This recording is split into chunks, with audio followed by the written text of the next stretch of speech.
Hello, everyone, and welcome to this very special webinar that we're presenting with Grip-Birkman. John Blake is going to be leading us in a discussion about, well, we said 10 questions that coaches might ask, but actually you're going to get a couple of bonus questions in there. Plus, those that are with us live on the session today will have the opportunity to ask some questions. So we may actually add more than even 10 or 12. So without any further ado, I want to jump right in and give John Blake the opportunity to have all of the time possible. We are having a few technical difficulties, so bear with us as we're trying to do a couple of workarounds here to present the material. So we'll appreciate your patience with us in case we have some glitches related to that because of some technical difficulties that we're having today with Google Drive. But before we actually launch in, let me lead us in a word of prayer, if I might, because this is important enough that we need to ask God to be sure and guide our steps and our words. Father, I thank you for this technological wonder that we have of being able to be together on multiple continents, multiple countries, multiple time zones, all in real time. And I pray, Father, that you will help the glitches to work themselves out. We'll be able to go smoothly. Give John the words you want him to say to enlighten us, to encourage us, to build us up as Grip-Birkman coaches, so that, Father, ultimately we can all be even more effective making the contacts that we need to make with the right people who need to be introduced to these tools, so that, Father, we can help them to be better at building unity in the body of Christ. And then we know that as we do that, we'll see more people coming to know Jesus. So, Father, bless this hour as we strive together to discover just what you have in store for us as Grip-Birkman coaches, because we ask it in Jesus' name. Amen. So, John, I'm going to turn over control of my computer to you and let you take it away from there. Great. I appreciate it. Good morning, everyone. Thank you guys for making the time to be here this morning. So as I have gone through, goodness, I don't even know how many different coaches trainings, we always get to that last morning of the coaches training. We always get to that time where we talk through the logistics and we talk through, well, now what? And, now we've learned this amazing assessment, and man, I think it's great, and I'm going to be able to help a lot of people. And then the question comes up, well, how do I actually do that? And how do I price it? And how do I do it? And so realizing that this has just been an area that we haven't spent a lot of time. We haven't done a lot to dig into this. And frankly, I'm going to tell you right now, there are parts of this that it's almost uncomfortable because we don't talk about the business side of it as much, if you will. How do we price it? And so really, I was preparing and talking with my brother actually about this a little bit. Some of you know Matt Blake. He's a coach with us, and he said, yeah, but isn't the intent kind of to normalize it? Isn't the intent to sort of allow us to have these conversations so that they don't seem awkward when we have to talk, money, when we have to talk sort of the contract aspect of how we're serving people? And so really that's what my goal is today. It's to normalize some of this. And as we go through it, I do invite you and would ask you to write things into the chat area as far as comments, questions, and really after the fact, we're going to, have a survey. I want to get your feedback on this, because the angle that I'm going to approach a lot of these questions, or you'll see as we go through the questions, is more of the as we're developing new relationships, or as I want to expand my use of the Grip-Birkman, how do I do that?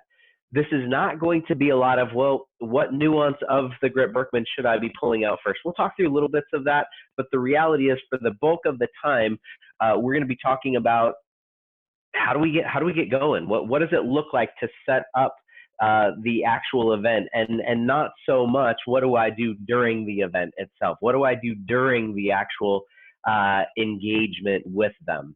So let's dive in. Larry, can you go ahead and share? There we go. Perfect. So to get us started then, I want to just give you a chance to start with this, right? Like everything that we do has to go back to what are our core values. And so for each of these questions, I'm going to start us off with a little bit of a framing related just to inside our Grip-Birkman world, things that are so critical to us being able to be effective in this. What do we have to remember? What do we hold true to as we're engaging with the clients, as we're engaging with new people? And it has to start with our posture. It has to start as we're looking and as we're saying, Lord, who else would you have? What relationships do I need to steward? Where do I have opportunities? It has to start with our posture. And that's that we're one submitted, we're one among, and one who serves. And I would just say that as we walk into these opportunities and as we prayerfully consider who, this is going to be a key aspect for us to really dig into. Fundamentally, if we don't address the questions around I'll say the business side and let's just say the logistics, the details, then the vagueness in those details will distract from the purpose of the relationship. I've seen this over and over that when we leave little wonderment, well, was that really what we had agreed to? Was that not what we had agreed to? This vagueness then allows Satan to get a foothold in the relationship, and the dollars or the time commitment or the what we're delivering on takes center stage, and that ultimately detracts from what we're trying to do in the relationship. So addressing the questions up front, addressing the issues, and us getting to a place of comfort level with that allows us to really dig into the purpose for the relationships.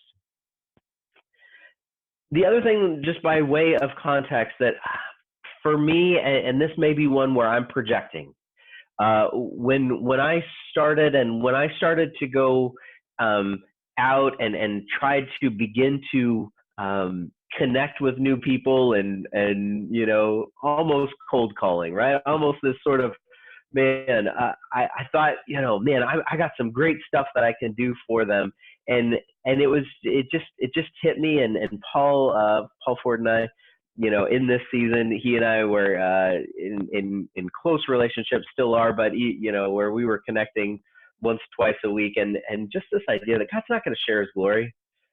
At the end of the day, if we do anything that makes this more about us than Him, it's just not going to happen. And if you're trying to understand, man, what is it about this right now? There are times where, again, potentially projecting, but check your own motives. I've had to check my own so often on these different things to really hold on to this idea. God is not going to share His glory. And we say this a lot. Your significance is settled. I will tell you this, that as you connect with people, for those of you that have done fundraising, that have lived on a faith base where you're connecting with people, it's hard at times to feel a sense of rejection in that, and so to hold on to this idea that your significance is settled, be exactly who God designed you to be in this. This is not something where you have to pretend or try to be something that you're not. The best way that you will serve the people that God has brought you is by owning how God designed you, both supernaturally, naturally. We have to live into that. And so that really then brings us back to use your gifts. And you're going to hear as we go through this, that you're going to hear my gift combination of word of wisdom, administration, and exhortation. You're going to hear that combination come through as I'm talking. And you guys have already tuned in because of your Grip-Birkman training, because of those that you've worked with. You understand how that plays directly into the way that you'll approach and that you'll engage different people. So as you're thinking about that, how are you going to use your gifts to excel? The last thing that I'll say is our goal is always to model our values. And what I mean by that is the one that comes to mind most frequently is this idea of how do we actually engage in them? And so often Grip-Birkman is around team. It's around how do we interact and live in unity. So who else can you bring along? a lot of times if there's another coach or person nearby that you can engage in that, do that, even if it's a pastor of that church or a person that has brought you in. How can you allow everyone to see the way that you're intentionally working together? That will just help, again, to model the values that we have as a community. So let's dig in, and I'm going to run through these and you tell me as we get to some of these, and I'm going to pause after about 4 of them, and then we'll dig in piece by piece on these different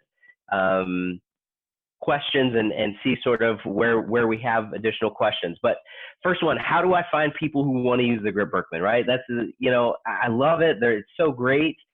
How do I do this? Well, the principle is this: the guys works in and through relationships. We get that, right? Steward your relationships through active watchfulness of who God has brought.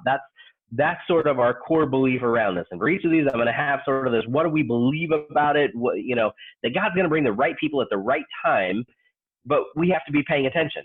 We have to be intentional around that. So practically speaking, then, what does that translate to? Here's one of the things, an exercise that I would encourage you to try is just a mind map of your relationships.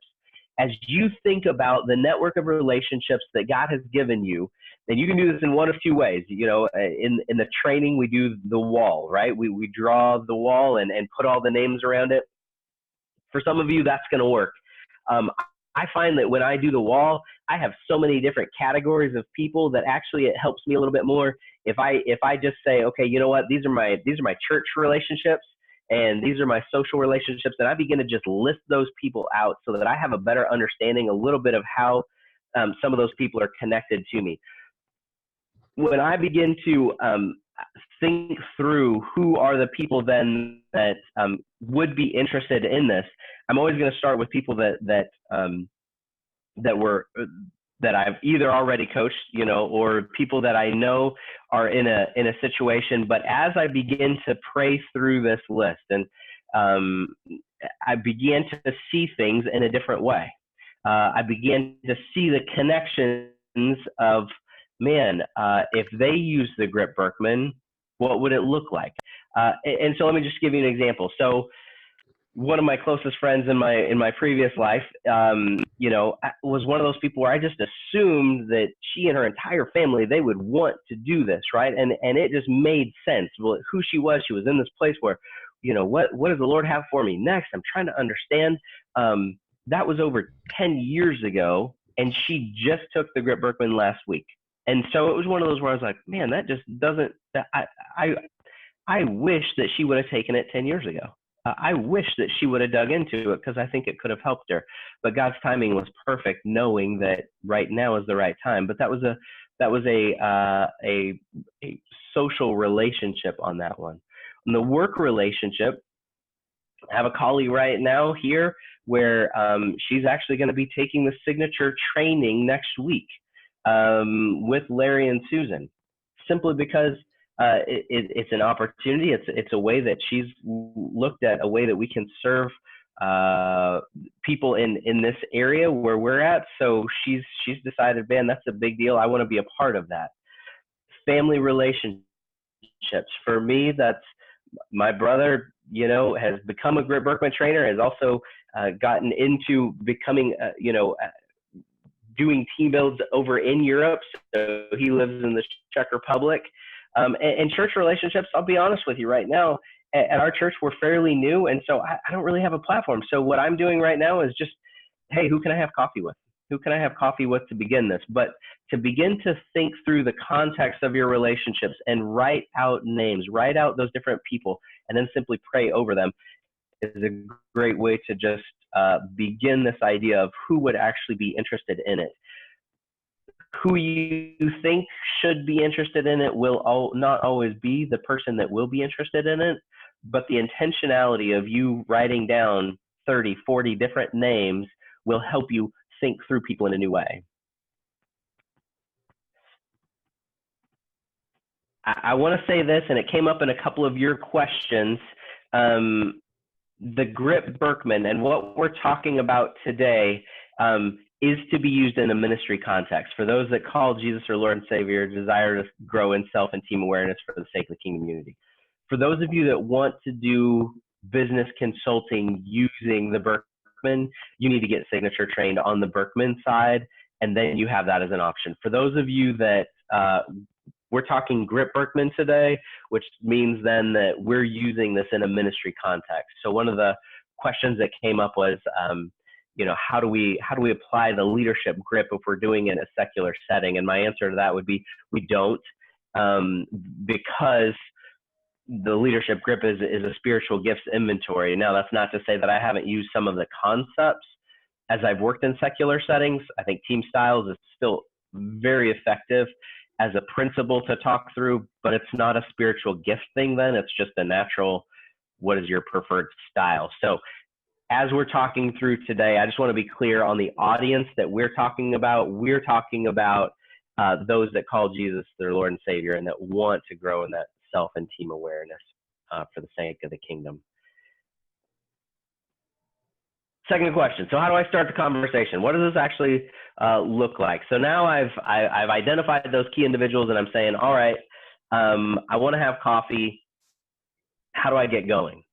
And the first thing is that God calls us to steward the gifts in our relationship. So we got to pay attention to both. And what does that translate to? The entire conversation, one of the things that I'll encourage you to is essentially the 25-75 principle, which is you talk about 25% of the time and whoever you're talking to talks about 75% of the time. The best way that you're going to find out how you're going to start this conversation, practically speaking, is to dig in with a bunch of questions. And so what does this look like? Where do I start on these conversations? I don't start with, I have a really great assessment. Let me tell you about it. It's not going to work. We love the Grip-Birkman. Trust me. I've trained as many people out there as most people have. I'm going to start with what's keeping you up at night. I'm going to start with what are 3 things that you're celebrating in your ministry right now, and what are 3 challenges that you're facing right now. I'm going to start with how have you intentionally invested into your team in the past year? What does that look like? How are you doing that today? When I start with a context of, tell me about what's going on. When I start with a context of, man, I care about how your ministry is going. How are you being able to steward who God designed you to be, and then take it into a wider picture? I'm going to have the information that I need then. So very practically speaking, if I had to say the shift that I would love to see happen in this portion is a shift from I have a solution for you to let me hear what your need is first. Let me hear where you are at right now and get away from the Grip-Birkman as a solution. It's not going to help you. At the end of the day, we'll find ways to bring back into the Grip-Birkman, but the reality is if somebody's telling me, man, our team is thriving right now. I have some weird outliers, there that are sort of messing with the ministry, but, I feel like we have a good plan in place and I feel like, but as a whole, things are really going great. There's still a place for the Grip-Birkman, right? It's not that I have to lead with that though. And so that's the biggest shift that's happened for me. I'm not coming in and laying an assessment down on their desk. I'm not coming in and saying, man, I want to tell you about this thing that's revolutionized what's going on. So Xerox, kind of this mega sales, but also really great at training people how to sell, right? And doing this. They did a survey of over 5,000 of their of the people that of their customers, and they said, when we come in and we sit down with you, they gave them 3 options. Do you want us to ask questions? Do you want us to listen? Or do you want us to share new information with you? Which of those do you really want us to do? And so they sent this out. The one that ranked the highest, listen. We just want you to listen. Second highest, we want you to ask questions. The one that got absolutely 0 first place votes, 0, was I want new information from you. as we're thinking about how we're going to approach and how we're going to start the conversation and how we're going to build rapport and build trust and understand where they're at, it becomes critical that we start from a place of listening and of asking good questions. It's what your coaching skills have taught you to do, but sometimes in those situations, we feel like we need to offer something right away, not actually what they're looking for. So live into that idea of we're just going to listen effectively as we go through this. So how do I transition then to the Grip-Birkman conversation? So I've done this, I've been listening, I hear what's going on in their ministry, I hear what's going on in life, all these different things, but how then do I make the transition into Grip-Birkman? And if I'm trying to do that, really, a couple of things. As a coach, your significance is settled. You have a role to play that no one else can play. And here's what I mean by that. At this point, you're the person that's having the conversation. This is where you have an opportunity to share with them less about the assessment itself, more about the principles. And for the conversation, as I'm trying to transition, if John 17 is true, then God will be known through our unity with each other, through the way that we love each other. And so fundamentally, as I hear what's happening, as I hear what's going on in their ministry, then I'm saying, man, as you're trying to spread the love of Jesus to your community, how are you living in unity right now? What is that looking like? And how are you intentionally building that into your people? How are we taking this from an individual driven and siloed ministries? How are you intentionally integrating? Because if John 17 is true, we can do all the ministries we want. We can do all the evangelism that we want. But the reality is they're not going to know our Father unless we start living in unity together. So if that's the case, how are we going to shift our focus to not unity as a byproduct of it, but unity is the central focus of what we're doing? And as we begin to do that, that's going to shift us then. So practically, what are we going to be doing? Well, we're going to maintain this listening posture, right? This is part of what we've already talked about. I'm going to continue to listen. And then I'm going to transition by mirroring their language. What do I mean by mirroring their language? This is where you knowing the nuances, for a lot of you, you're going to be going outside of your denominational lines, outside of your denominational context, in this, and so you understanding how they talk about certain things will be important.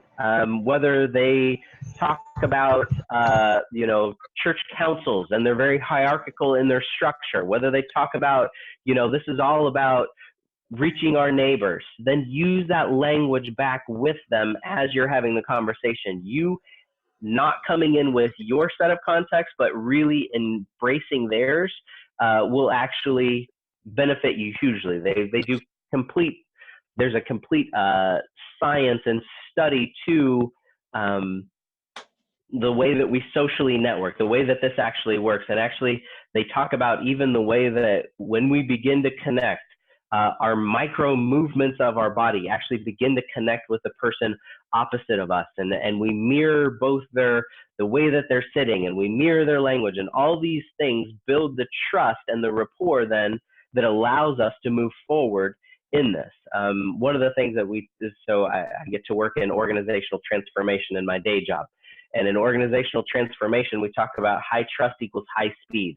If you want to talk through how are you going to be able to move through things, it's going to require a level of trust. And this is where you can begin to do that. Start with their need, talk through that as well. This is not a solution. This is I'm addressing your need. And then talk the solution and principles, not the assessment. The Grip-Birkman is an amazing assessment. The focus, however, never needs to be on the Grip-Birkman. It needs to be on the principles. Hey, you know what? God designed us with strengths and with weaknesses so that we would need each other. That's, as we think about that in the context of ministry, how can we build that into what's going on around here? How can we build that into your church's language? There are cultural values that highly impact the way that we live in unity. What are you doing to address those cultural values that are forcing in on our on our church and on the culture that we have, what does that look like here? And so you getting to a place where you're taking some of our core values, some of our key principles. God designed us to steward our gifts and to steward our relationships.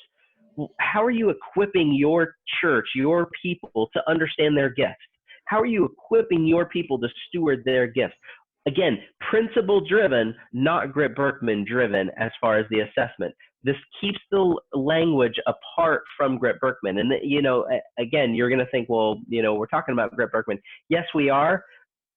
But the assessment is going to be a support to the work that you're doing. If it isn't actually solving the problem that they're stating to you, it's not going to be helpful. So us getting to a place where we're listening well enough to where we're actually hearing their need, we're hearing what their problem is, what their goal is for where they're driving their church, and then we can actually get into talking about the principles and how what we do plays into that directly.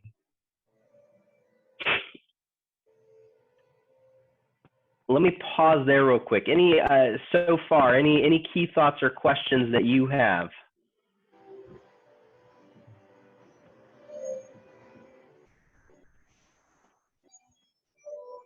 Okay, let's keep going then.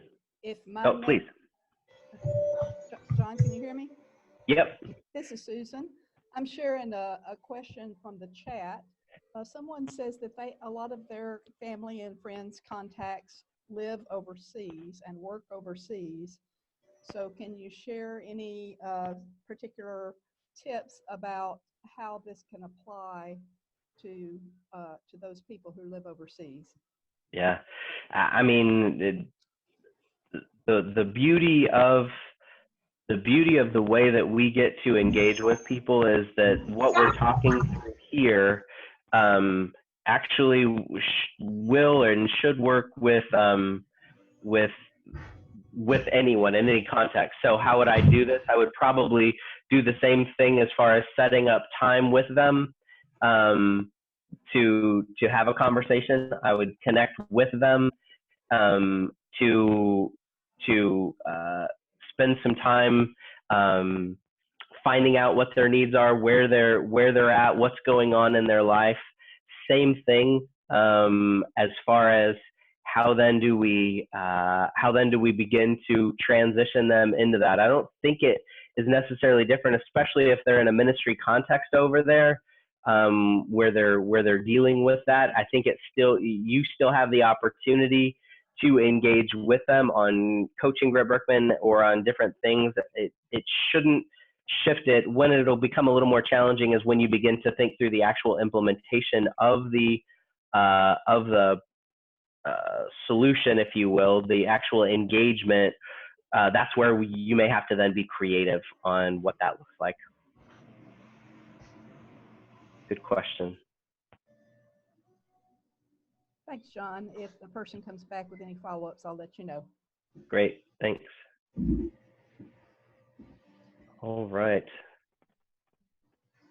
Let's move it forward then to the questions. Let me share again with John. Yep, that'd be great. There we go. Coming right back at you.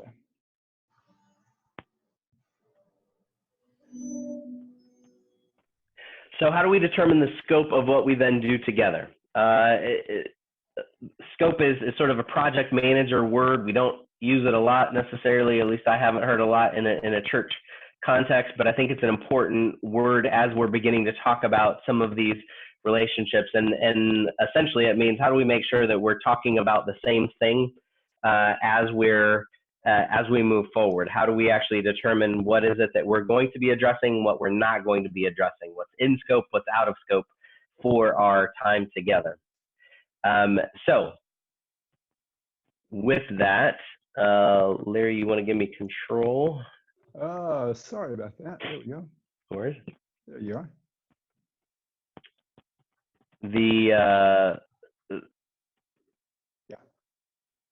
Unity is a choice. The reality is we know this. Again, fundamentally, we get this, that unity is a choice, and that there are going to be cultural values that highly impact our ability to build teams.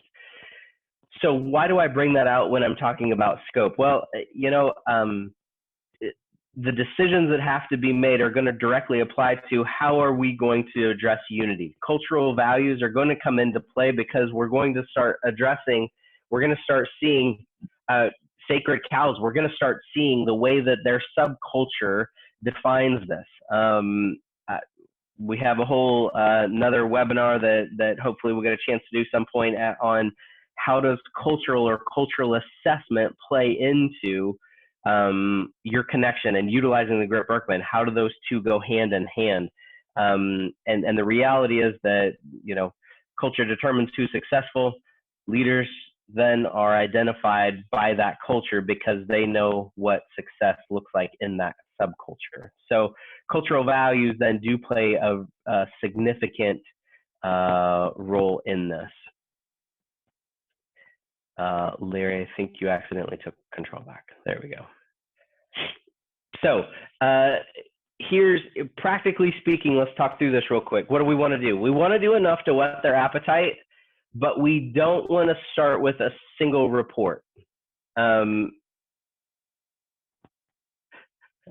You shifting us around here a little bit, Larry. Let's go back on these.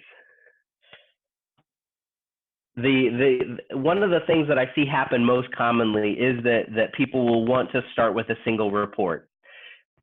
Don't do it. The reality, the value of the Grip-Birkman does not come in a one-on-one setting most times. Now, if the exception to this rule is fundamentally that you have a one-on-one, it's going to be a one-on-one coaching where that's all that you're doing. When you're talking about a ministry context, when you're talking about a team context, the value of the Grip-Birkman comes from engaging with a team, right? And so for you fundamentally to start with, well, why don't you just take it here and then we'll unpack it together. I've done it a lot, and there's value in that for the individual, and I understand why we would at times do that. And there will be certain situations where that may be the best thing.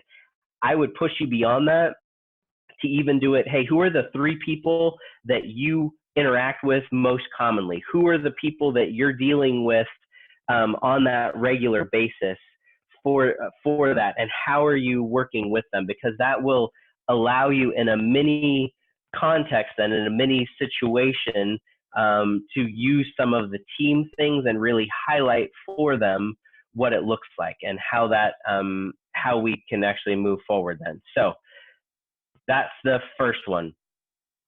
The second thing on the do's and the don'ts, back there, is get into a space where you're writing a problem statement or a goal statement for the work. This is just something where to center around this is really important. I'll never forget. I was sitting down with a school administrator. I was going to work with a Christian school. And I sat down, I came in and this was, I was pretty new to all of this. And he said, okay, well, so what is it that you're offering? What is it that you're, that you're saying you can do? And I said, well, we could do a team build. I could do some coaching with you. We could even work with your student government. What about your seniors as they're getting ready to leave? I could work with them. And I listed off probably 8 or 10 different things. And walked away with no clear decision because I just presented boundless ideas and options and all of these options. And let me just tell you, out of my own Grip-Birkman, I'm down in the blue, right? So what do I like to do? I like to come up with new ideas.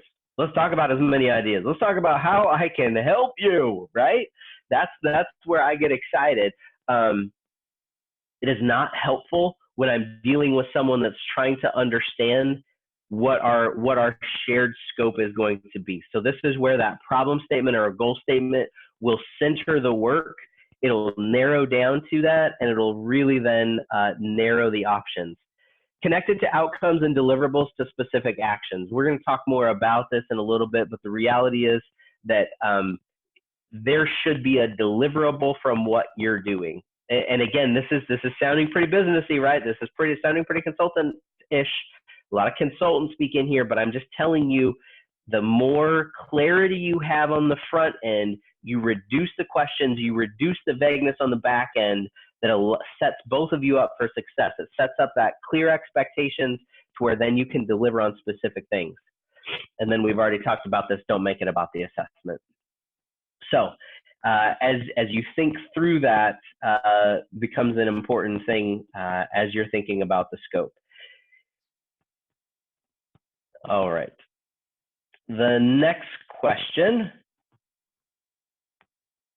Oh, let's go back. Practically, this is the easiest way to state this for different, is even if you're dealing with a coaching relationship, you know, a lot, ICF, for those of you that are certified, you'll know that drilling down into the goal statement is really critical, right? And so getting to this idea of, if your goal is whatever, we'll know we're together successful. We'll know that we're successful if, and the deliverable that you will be receiving is why. That sort of simplistic approach to creating this, the goal, success determination, or the way that we'll be able to measure it, and then the deliverable helps people be able to move forward in that. So how do I figure out, let's get into some of the nuts and bolts of some of these different things. How do I figure out how long certain things will take? This is always a fun one. So I did a lot of training with Paul down in Uganda and all over the world. And sometimes the pace at which we would have to go was just a little bit slower than what we would do here. And so this principle has just always stuck with me. God doesn't run out of time. I say that by way of, you know, as we're looking at different, the way that we're setting up time, understand that time is going to be a challenging thing. You're always going to want a little bit more, but this is really about how are you budgeting your time and how are you getting to that place. So practically speaking, these are rough numbers. This is just the way that I do it. You guys may have little adjustments off of this. For every hour of coaching, I'm going to assume 90 minutes of non-face-to-face time. For some of you that aren't experienced with the Grip-Birkman and you're trying to coach someone through the report, you may need to increase that amount. Typically, my thought is about for every hour, then if I do an hour of prep ahead of time to really understand it, or even 90 minutes of prep ahead of time, and then about somewhere between 15 and 30 minutes on the back end where I get to summarize, do some documentation for them to get them the information, what we talked about, what they said they were going to do, how we're going to follow up. So that for, as a basic rule of thumb, that just sort of helps me every hour. Coaching, 90 minutes of non-face-to-face time. For every hour of training that I'm going to do with a group, assume 2 to 4 hours of non-face-to-face time. Again, this is your familiarity with how long it's going to take, but thinking through everything from, hey, I had to go buy some supplies. Hey, I have to make sure that that I understand this facilitation technique.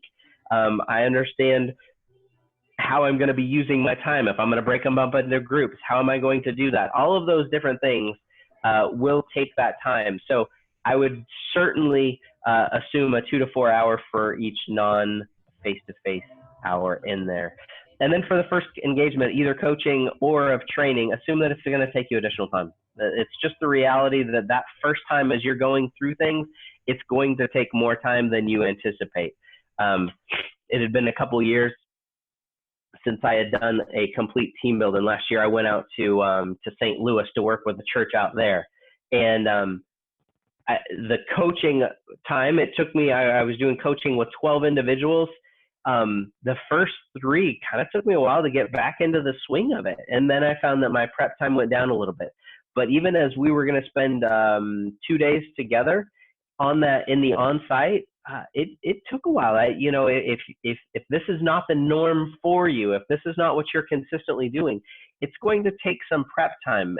And again, the professionalism with which you actually go through the motions on this of having well-designed handouts and well-designed slides, if you're going to use slides, encouragement to use minimal slides, will allow you then to move forward. Okay. So practically speaking, there's the hours. One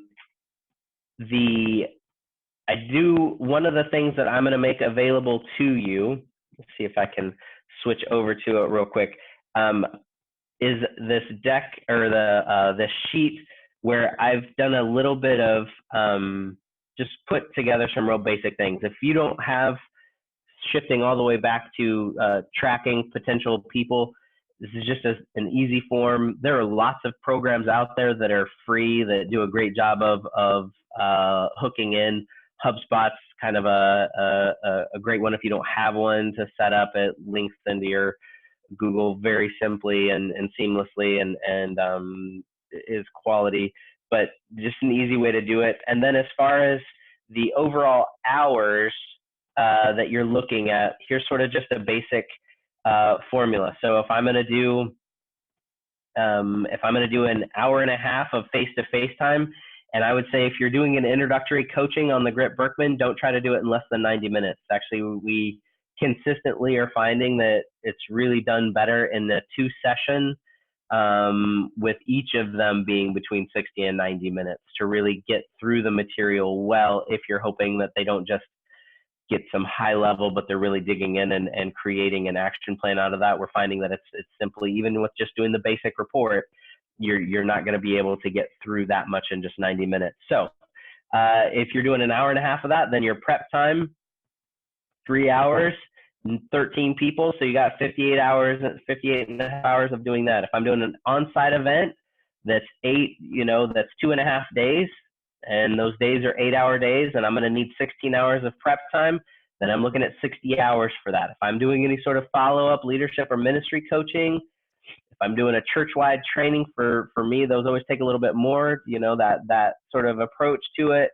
And then the other piece that's on here that I would encourage for those of you that are doing engagements, and that would be one of my encouragements to you, get away from an event-based, hey, we're doing a team build, to really talking through what is the process that we're going through together. So we're going to do pre-coaching, we're going to do the event, we're going to do post-coaching, get them thinking more process rather than event. Some people do that naturally, other people don't, because they're going to think, well, it's going to take more time. I don't know if I can commit to that, those sort of things. It's hard to produce results or deliverables from just an event. It's a lot easier if there's a process where you're mapping things out. So help them with process thinking. So we'll get some more of that in just a little bit on the cost side, but wanted to just show you, and I will give you those templates as well for that. All right, let's keep moving forward then into the next question, which naturally then comes to, how do I price my work? If there's one question that comes up most consistently, this is it, right? How do I price my work? How do I know that what I'm charging is fair and what I'm charging is the right amount? And there's nothing simple about this, right? But here's what I'll say. Serving the body is always about stewardship.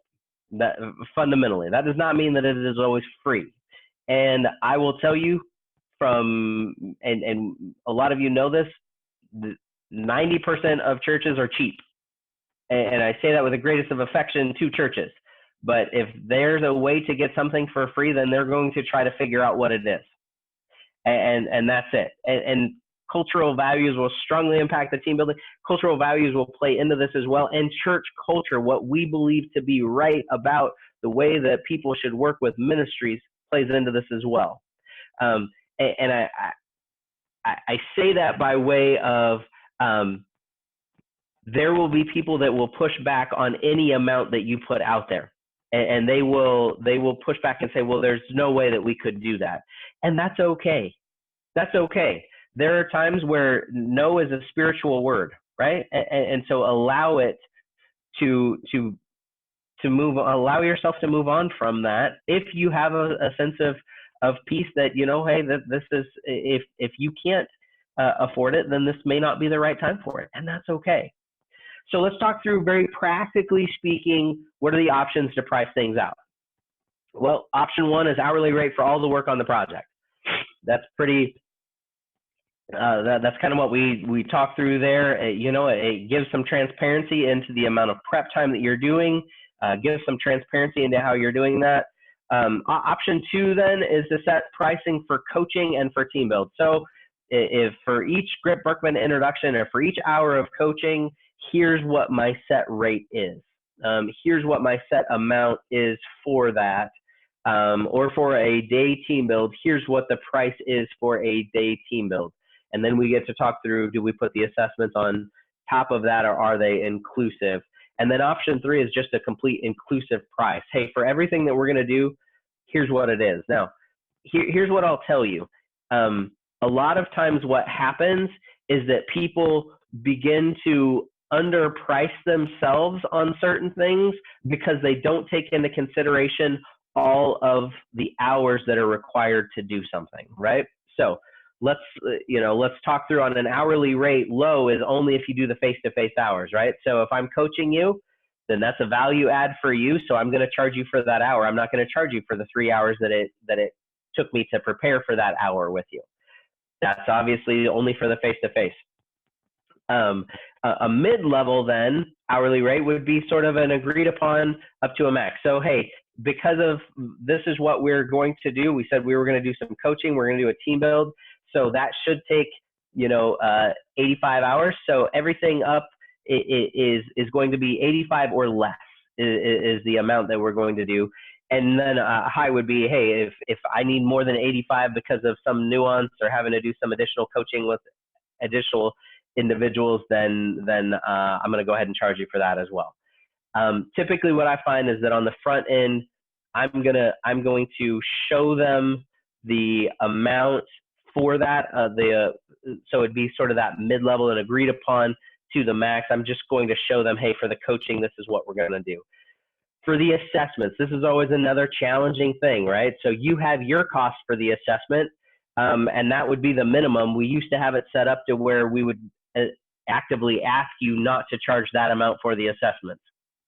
We're doing that less now because of the way it's structured and set up.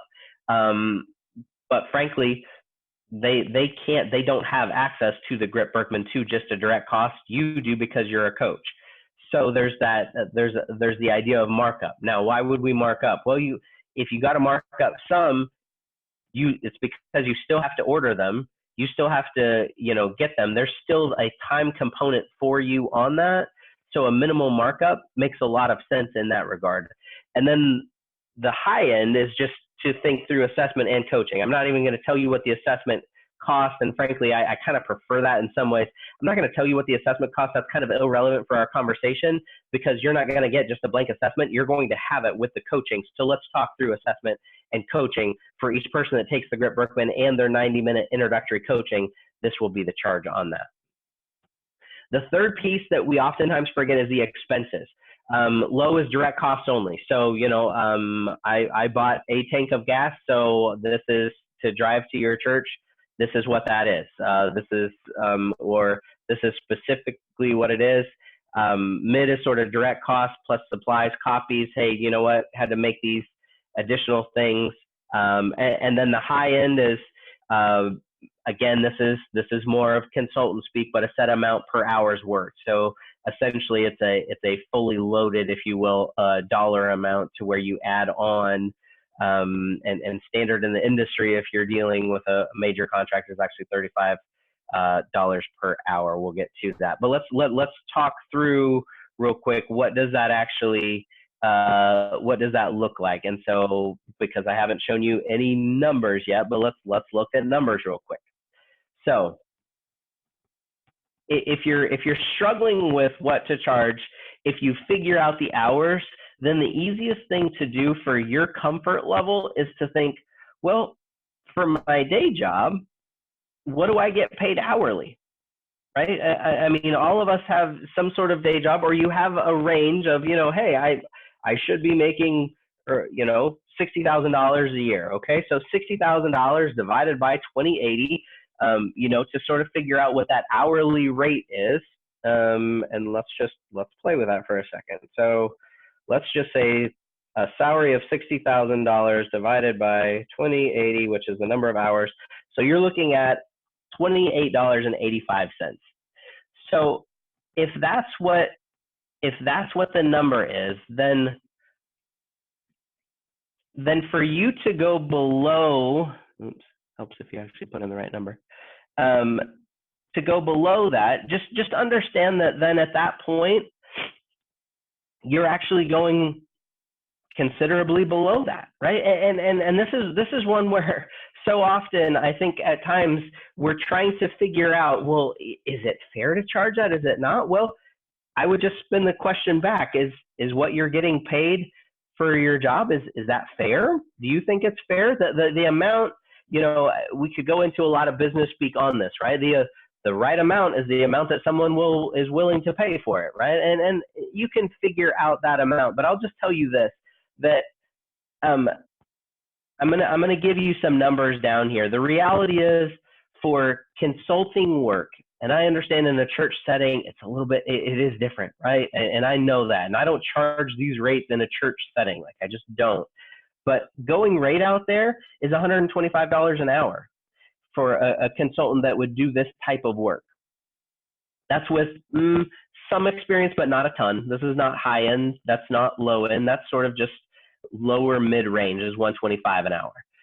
If you then do the standard additional consulting, if you were working on an actual contract, it would be $35 an hour if you were having to travel and do that. Again, almost silly for us to talk through that. That's not the reality because it's not the type of engagement that we're talking about.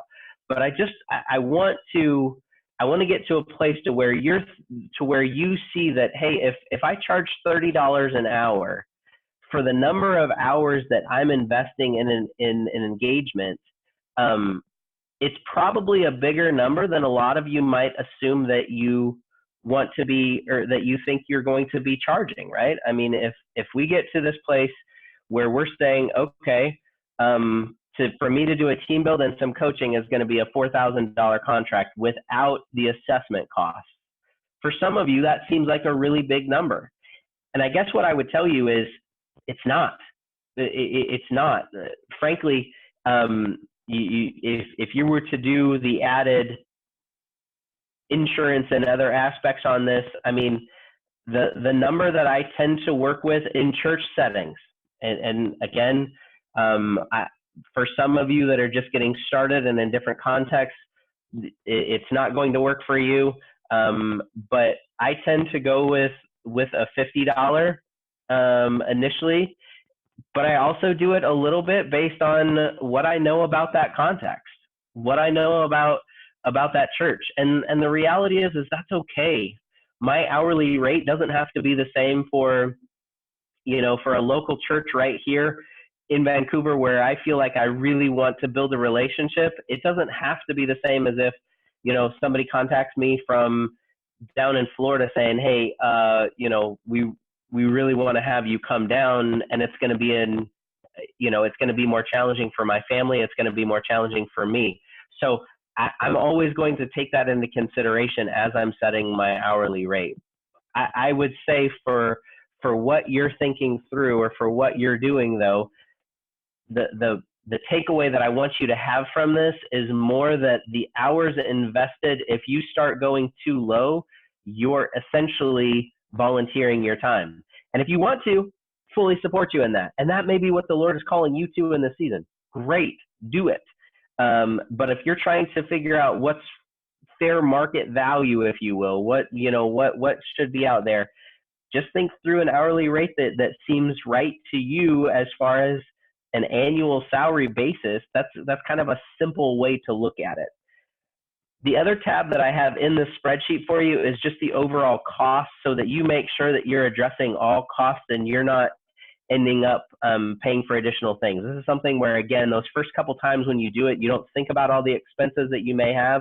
So I just wanted to put together a little sheet for you so that you have that. So the Grip-Birkman assessment costs there, you just type in the numbers and it'll figure that out for you. The facility cost, snacks and meals for the actual time, if you're having to supplement that, copies, supplies per person. This is if you do little toys, trinkets, copies of actual handouts. If you're printing off assessments for everyone versus them bringing their own, general supplies, flip charts, markers, that type of thing. And then the other major one is if you're traveling to do this somewhere, then you have parking, flights, rental cars, rental car gas, hotel meals. All those different things are all expenses. When you're talking about be very conscious of, if you're not putting it into your agreement, who's covering the cost on these different things. Okay. So that's a lot of information there, but the takeaway hopefully for you is, one, nobody's going to tell you that there is a right price that you can charge. But I will tell you that as far as for Grip-Birkman introductory coaching, a single person, if I'm already paying 45, or 49, if I'm paying $50 for their assessment, then, and I'm thinking $50 an hour, and it's going to take me, 4.5 hours total time, 3 hours of prep plus that, and I'm dealing with a $50 rate, that puts me at $250. It puts me at $300 for an introductory Grip-Birkman coaches if I'm thinking a $50 hourly rate. Again, not that you have to charge that. I just want you to understand the hours and the time that you invest into the entire experience. There's value in that for your client. And you may say, well, nobody's going to pay that, John. That's for you to decide with the client. And there's a lot of different things, which actually kind of goes into then our next question, which is, how do I respond if they say it for those who can't afford it? Because you're going to get this, right? Well, man, that sounds great. I'd love to do that, John, but there's just no way. There's no way that my church will go for that. I can't do it. I wish it could. God's timing is perfect, and no can be a spiritual word. At the end of the day, if this isn't the right time for it, totally understand. No can be a spiritual word. I'll use a context here inside Providence. So the organization I work with, we have a program that we run with them, but we require that the executives be in the room. And we go in and we lay out very clearly, hey, we're expecting you to sit in the room for this many meetings. We're expecting you to do the coaching, and we're expecting you to reinforce it by sending out these emails and having these side conversations over the next 3.5 months. If you can't do it, it's okay. This isn't the right time for you. And we've had executives that have essentially said, hey, sounds really great. We really want to do it. Now is not the right time. Can't do it right now. And we are more than happy to say, hey, so thankful for that. So thankful that you said that. Let's move on, right? But let's talk through what your options are. You have different options in this when it comes to how you're going to choose to respond to this. First one is just to stand your ground. Talk about the value. Talk about the total cost. When I say total cost, if you don't address this, if you're dealing with if you're dealing with silos in your ministry, and frankly, you've plateaued in growth over the last few years, what's the cost of us not doing this? What's the cost of us not addressing this together? How are you going to address this? See, here's the thing. They need to address it one way or another. What you've done in your initial conversations, as you've spent time with them, is you've addressed this fact of there's something there that you need to address. So let's talk through it. Let's talk through how you're going to do it. If it's not with me, okay, that's fine. I still want to make sure that I'm adding value to you and to this conversation. How else can you do it? And so show the value of what you're presenting. Again, this goes back to what their goal statement is. What are you hoping to accomplish? And then you can tie in the Grip-Birkman. The second one is to lower your price. You can do it. Obviously you need to sort of think through how you're going to do it. Careful, it can be a slippery slope. Then you're setting up a little bit of an expectation with that person that each time you are going to have wiggle room on it, that you're always going to be able to do that. I don't love this idea. There are times where I may say, hey, we're doing 13 coaches with the assessment. I'm going to go ahead and do the 13th one. I'm going to reduce it down one of those for you, that sort of thing. Then it takes some of the pressure off of, hey, I just lowered my hourly rate, or I overall just lowered the price. I'm very intentional about then what I lowered. Lower the price with a reduced scope. I actually really like this option. Discuss what they won't get. Hey, if you can't do the full with the after coaching, for everyone, what would it look like for just to do one follow-up meeting with the group then a month afterwards? What would it look like as opposed to doing a 2.5-day team build, that we do a 2 one-day team builds split by split, and we'll save a half day by doing that. You can talk through those options, discuss the risks to their goals, but the strengths of what they gain. This is one where you have a little bit of freedom then to really talk through with them. Hey, if we go this route, we can do it. Here's option 2. And sometimes even what I'll do is I'll present 2 options from the very beginning, saying, hey, here's sort of what I would fully recommend, and if we're looking for scaling back a little bit or keeping it down, here's another option for you. Another option is lower the price with a gentleman's agreement, and essentially what that means is, hey, if everything goes well, you have a good experience, would you be willing to introduce me to others, provide some references and some referrals? We're going to ask for that either way, but then at least you're creating a trade-off in that experience of that. Hey, as we're going through this, love for you just to think through that. And then the last one is a little bit different approach completely, and something that you could think through. But for those of you that are thinking about, hey, I want to do this quite a bit, and I'm trying to figure out pricing wise, what can this work for? And that's a pay it forward mentality. Hey, if this was beneficial to you, then what I would love for you to do is actually pay for the next client and introduce me to them. And understand that what you just did as far as your engagement contributed to me being able to offer it to them at a reasonable price or at a reduced price for that. So it connects both them currently to the next one as well. Okay. So let's go through some of these other things. How can I create a written agreement? Clarity of expectations agreement allow the focus to be on the work for the kingdom. The reality is that we would not be outwitted by Satan, for we are not ignorant of his designs. His designs are that money becomes a central piece, and that he gets to win in the space of confusion, and we want to get away from that. So a written agreement clarifies that. It sets the stage for you to be able to be successful. We talk about reinforcement all the time, and one of the things in reinforcement is that it has to start with shared expectations, that we're on the same page, that we know what's coming. So how do we do that? Again, this is one where I have a template for you that I'll share with you that you can use, but to just do an overall introduction of yourself, of the Grip-Birkman, the goal statement, and the scope goes with that. Then what are the deliverables, the timeline, and the cost?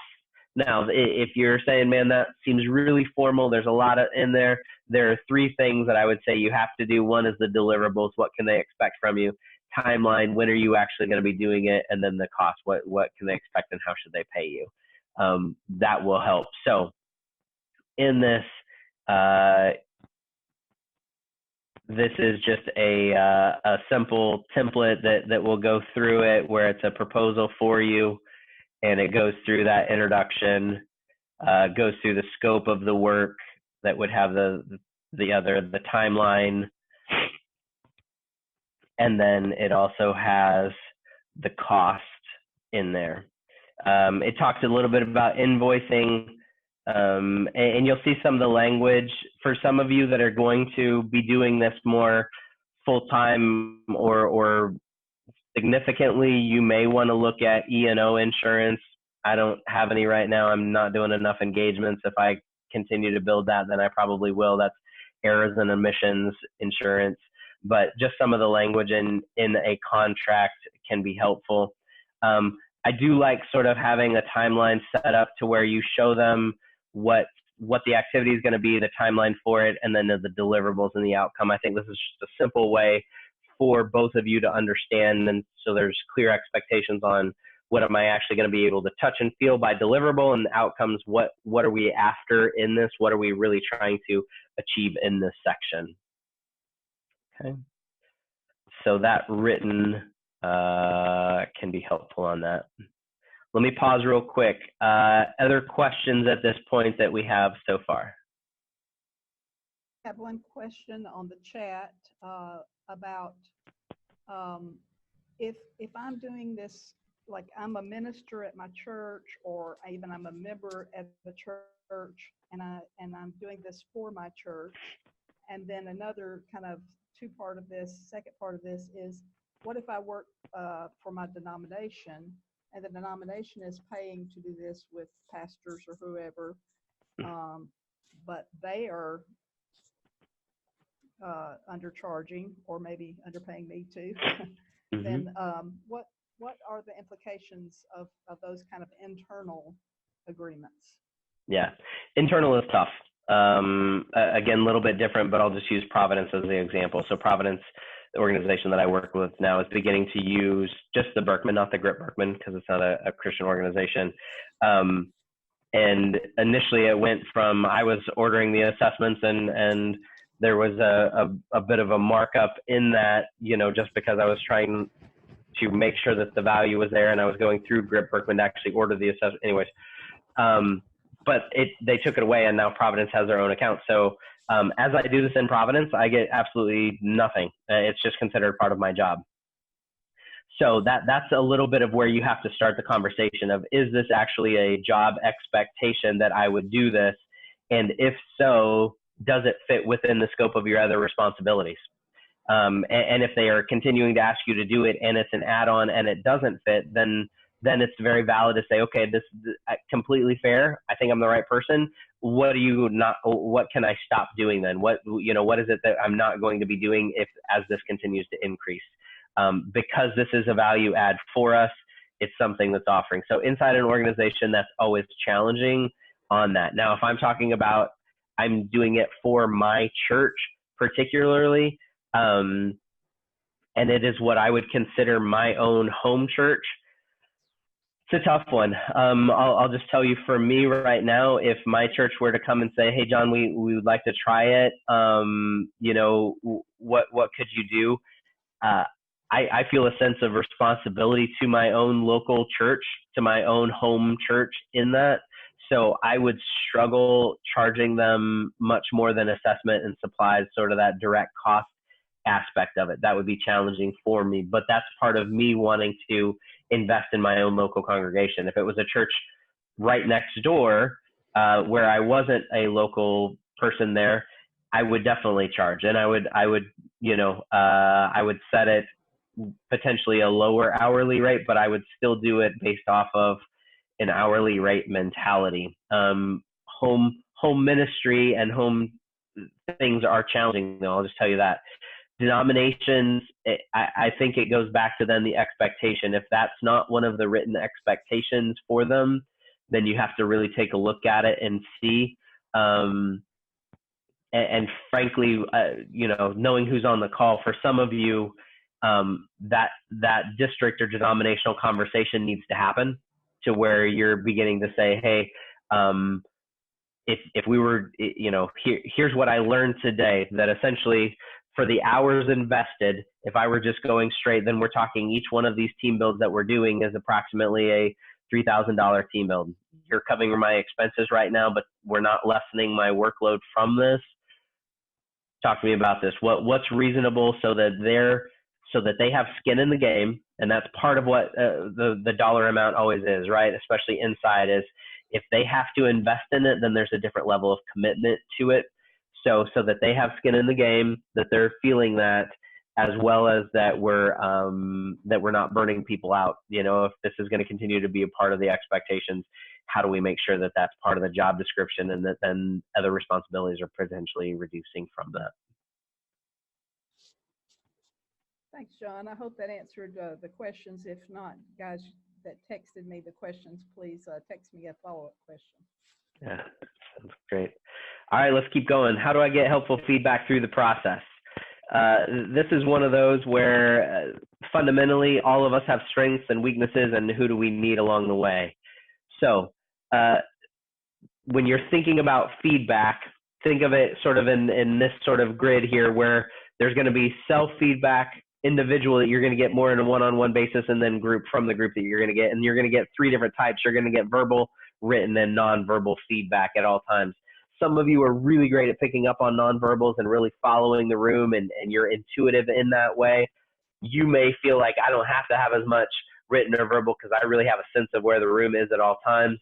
My encouragement to you would be, because I fall into that category, still get the written at least in that. The other is sort of think through what falls into each of these categories. So the individual verbal is, who are the key people that you want to have one-on-one conversations with after the event? what was relevant. Verbal in a group may be more of your affirmation bombardment at the end to sort of get a sense of what was relevant to them. Written, you can also do in the moment. You can do after the fact. Written assessment, a lot of times at the end of each day, I like to do just a plus delta, what went well, what can we change for tomorrow, from kind of a group setting. The other thing is just quick note cards. What was the one thing that you're going to apply directly from what we just did? Some of those sort of things will help in this. I like to then strategically think about spacing out a couple other evaluation points. So that church in St. Louis, I'm going to be working with them again. One of the things that I built into this next contract with them is actually, let's do an evaluation of what stuck from last time, what was most relevant, so that we make sure that we're hitting on those key things. But this is just kind of an easy way to think through it. The other thing that I'll mention on this is just what you learn about the team from their Grip-Birkman reports. And what does that actually mean then? It means that look at the group. I've worked with some teams lately that are like highly yellow teams, right? And so I'm going to give them a little bit of space, and I'm going to ask them to do it in writing. If I'm with a green group through and through, I'm going to do it in the room, right? Because they're going to want to share with it. So me paying attention to who I'm actually working with allows them to give feedback on their terms and not necessarily on mine. If I want the best feedback from them, I'm going to base it on how they're going to be able to deliver it most effectively. How do I build a relational network from one engagement? God continues to work in and through relationships, steward the relationships through active watchfulness of who God has brought. This is exactly the same as what we did at the very beginning when we didn't have anyone, right? It's the same answer. It's pay attention to those relationships. Here, I'm going to give you just a simple script of a conversation after the fact that you can have with a couple of the key individuals that you've been working with. What's been most helpful from our process so far? Then move into who else might benefit from this type of experience. Shift then, how do you think that person or ministry, how would they most likely like to learn about your experience? So this is not centered on you again. This is not, hey, how can I give them a sales pitch? This is how would they want to hear. Again, it shifts all of this, what we've just been talking about in Grip-Birkman, that it's based on the other individual, that this is a unity thing, that this is me centering on them. So how would they want to hear about it? And then ultimately we're going to get to the ask, which is, would you be willing to introduce, email, or accompany me so that they could deepen their commitment to unity in the body of Christ as well? This is one where the ask is, can you really be a part of that engagement with me as we move forward? And frankly, in some cases, again, since we're trying to model this unity, this working together aspect, the person may not be a Grip-Birkman coach. You may still bring them along, though, for another team build, for another meeting, to just be a part of it, to engage, to watch how someone else is doing it. That sort of cross-town connection or engaging other people in ministry is just really affirming to them, as well as really insightful to the other people to say, hey, they're so committed to this. They didn't just introduce me, but they really want to continue to be a part of it. So an important thing. How do I exit well? God works in and through relationships. Yep, we've talked through that. A few things in order to exit well, and I think this is one of the things that sometimes we do really poorly. We don't make it an intentional process, and I would just say your exit needs to be an intentional process. Deliver on the deliverables. Whatever you said you were going to deliver on, do that. Measure the outcomes and get the feedback from them and report it out to them. Make sure that they understand what you've heard from them. I just got to do a training up in Alaska and was up there, and part of my follow-up is reporting back to some people that were in the room and some people that weren't in the room. Hey, this is what we heard from that experience. Here were some of the takeaways. Here were some of the adjustments that we could make in the future as we move forward. Know when it's out of scope. This is important because a lot of times we call it scope creep. Scope creep will happen, right? Well, we started off and it was a little team build, but then you sort of peeled back a layer of the onion and we realized that we really just have these 3 individuals that need a little bit of side counseling. Can you do that as well? Know how to say no, know how to say really important, but not something where I'm going to be able to help you out. Or if it is, then go back to sort of, okay, what's our goal statement with this? What are the deliverables? How are we going to work through that process? And ultimately, sense the Spirit's leading. Again, I'll refer back to Paul on this. Paul just took his final trip to Kazakhstan. Paul's been going to Kazakhstan for over 20 years, and he knew that this was the right time for him to step out. How did he know that? Sensed the Spirit's leading and had seen where the ministry had progressed, and that ultimately the value that he was offering there, it was one of those where they were in a place to take it over. Your goal is to always live in an equipping and releasing mentality. Your goal with any engagement is to work yourself out of a job. Because essentially what you're trying to do is to build the capacity of the people there. You're trying to build them up so that they understand these things in that sort of way. How do I leverage the Grip-Birkman community when I need them? And this is an important thing. So God designed us to live in community. We stand on the shoulders of those who have gone before us. For those of you that are starting, you're not journeying, you're not diving into this by yourself. There's a good group of us on this call, and there's a good group of us that have been doing this for a while that can help you, give you some insights as you move forward. So the Grip-Birkman community has 3 primary teams, and you'll continue to see more about this. We have a Connect team, and the whole focus of the Connect team is how do they deepen the commitment to the principles so that you can execute well, so that you can be able to function and spread these. And how can you get connected to the other coaches that are doing similar things? So we have them. Then we also have the Equip team. What's the focus of the Equip team? How can they deepen your knowledge? Whereas the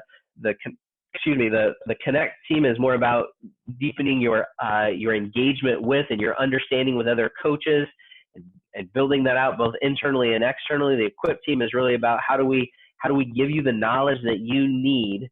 How do we actually make sure that you know the Grip-Birkman inside and out, so that when somebody says, man, our team or our church has plateaued a little bit, we haven't been able to really reach out into our community, then instantly we need to start with the bodybuilding roles, and we need to focus in on that for this engagement. We need to focus in on ministry burden or passion, or what are their Birkman interests that connect in with their bodybuilding roles, so that then we can begin to see where people have passion and where God might be driving them to do something new. That's where the Equip team can come alongside. And then the support team, and really theirs is to ease your way as a coach in the ordering and in the support of all of those different things that will be needed both for you and for your clients as they take the assessment, understand the assessment, and work with it. So that's the way that's set up. Few bonus tips for you, and then we'll wrap up here in just a minute. Live to be an equipping releaser. Just mentioned this. This is, if I had to give you, one sort of thing, don't see how long you can hold on to a relationship. Find out how you can equip and release. Is it that they need to become a Grip-Birkman coach themselves? Is it that, they're ready to move on to something else to where you can play a much reduced role in that relationship? And then share relationships open-handedly. I'll never forget when we were back even talking about scope. When I was in my master's program at the University of Georgia, I was talking with one of our professors, and she was talking about she had been invited to present on, I forget what it was, intergenerational, conflict or something like that. She's like, well, and here's somebody who's a professor of adult education at the University of Georgia, and she said, yeah, it just really wasn't my specific area of expertise. So I handed it off to someone else. I will never forget that, because at that time it was like, man, if I get an opportunity to speak, yeah, I'm going to do it. Man, that sounds like fun. Yeah. And I'll learn about it. I'll read a couple articles and I can present myself as an expert. Don't feel like you need to do that. Share relationships open-handedly. If something is not within your wheelhouse, don't try to do it. It's not going to help you, and ultimately it's not going to build trust with that person. So practically, what does this mean? No self-degrading talk. This is my first time doing this, and I'm not really sure, but I'm excited about being here. That's not going to help you. It's not going to build trust in the long run. Under promise, over deliver. This is just kind of a basic principle out there to build trust. Get away from one-time events, build a process. This will help you get to really that space of ongoing.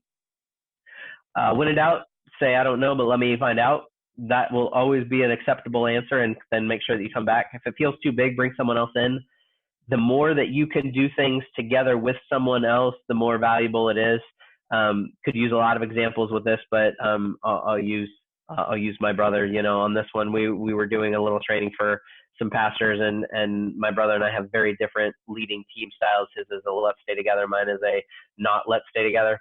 That's my need area. And we were doing a training, and one of the guys, it was a small group, about 8 guys, and one of them just checked out, right? Sort of mentally checked out. And it was truly upsetting to my brother. And for me, I was like, if he checks out, it's kind of his loss, I mean, like, we're doing good stuff here, but it's his loss. And the necessity of Matt bringing that in and saying, no, what are we going to do to get him back engaged again? That's the value of the added person. Those blind spots that you have, those need areas that you have when you have someone co-training together with you, changes the dynamic of the room. It makes you more effective at what you're trying to do. Stretch your own ability to grow, but always be truthful. A lot of times, I'll throw in a new activity or something. Even at St. Louis, I tried one of the new spiritual gifts exercises or activities that I had never done before. And so simply at the conclusion of it, not on the front end, oh, I've never done this before, but let's take it now. Afterwards, I said, hey, this is my first time using that. What was valuable about this experience for you? And debriefed a little bit on it and set it up to where, hey, I'm trying to grow and continuing to learn and try new things as well. And that's okay to do that. Just set it up that you're expanding yourself, not that, man, I have no clue what I'm doing right now. And I've just heard oftentimes, especially for those of you that are high challenge, for the old language, you can have sort of those expectations that put you into a place at times where you might be divulging more information than you need to. Always add value. What do I mean by that? Even from the first time when you meet with someone, even if you're just having coffee, in the follow-up, offer an article, offer something that that you heard that applies directly. So even if you do nothing with them, add value to that conversation, add value to what they're doing right now, whether that be, hey, here was, just saw this quote that I thought would really be applicable, but always be trying to add value. And fundamentally, at the end of the day, relationships over contracts always. If you feel like you formalizing something is getting in the way of the relationship, stop. It's not worth it. The relationship is the central piece. That's where we want the focus to be in this, is always on the relationships. If it's not clarifying and sharpening how you're going to work together, just understand that it's probably not helpful then at that point. It's not helpful then as you move forward. So a lot of information there. And I would just say in conclusion, a few different things that I'd love to hear from you. What was significant or helpful from what was shared? You can throw that in the chat there. And a couple other things. One, we're going to get the templates. So we're going to share those with you. We're also going to make sure that there will be a survey that's going to be coming out. If you'll fill that out, we'd really appreciate it. Because we're trying to figure out, as a Grip-Birkman community, what's valuable, how can we continue to serve you well, and our community is based on serving you well, right? And so share how we can do that more.